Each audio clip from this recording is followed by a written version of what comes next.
What's going on, guys? Today I'm taking a look at the newly announced LG G Pro 2 and the Galaxy Note 3.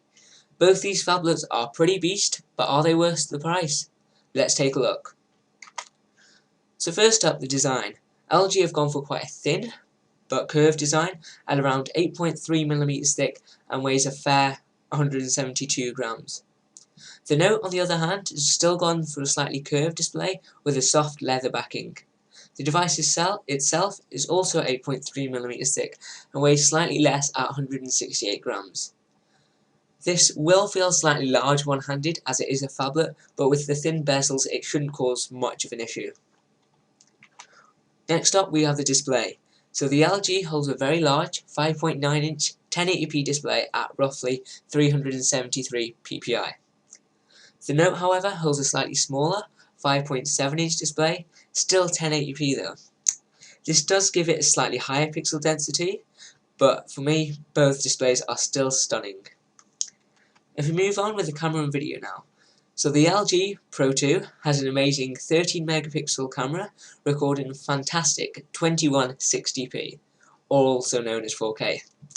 As well as this, it also has a reasonable 2.1 megapixel camera on the front, recording also, full HD 1080p.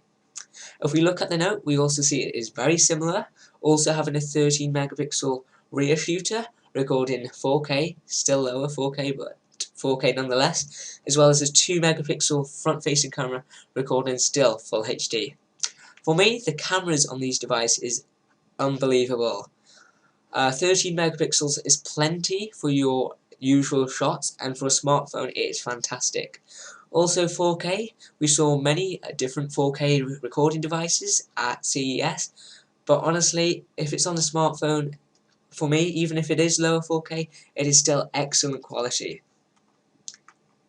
With the memory and storage now, so the LG G Pro 2 has 3GB of RAM and comes in 16 and 32GB versions, which is expandable. For me, this should be plenty, the RAM wise anyway, should be plenty for you to use multitasking, pushing all the pixels around sort of thing, and it's just fantastic really. The Note 3 also has 3GB of RAM and comes in 16, 32 and 64GB versions, also being expandable.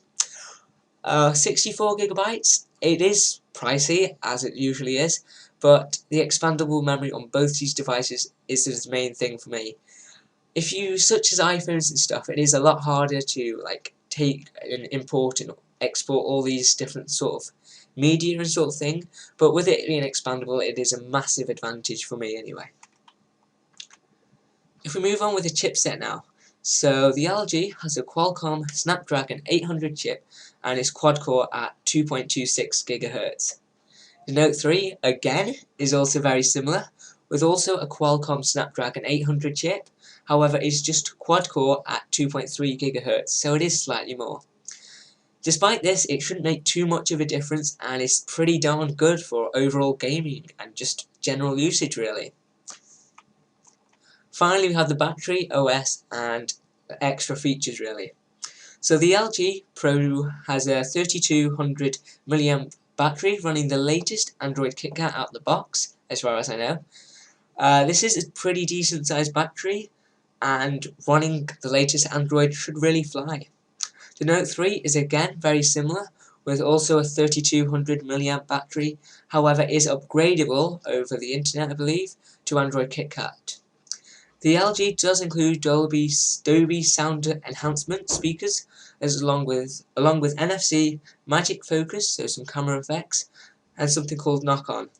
The device also holds a limited multi-window feature as well as 4G LTE.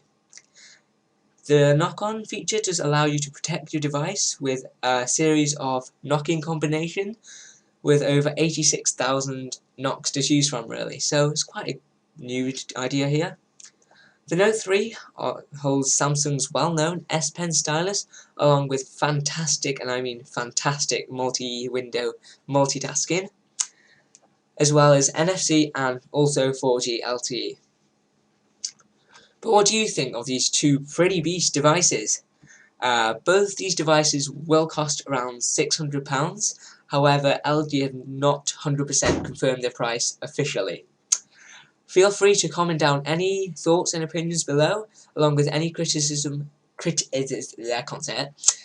And if there is any mistakes in here, I will happily change it, so just feel free to point it out. I hope there isn't anyway.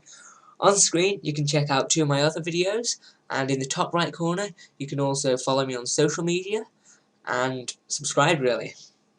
Anyway, thanks a bunch for watching, and I hope to see you next time, and also, Happy Valentine's Day!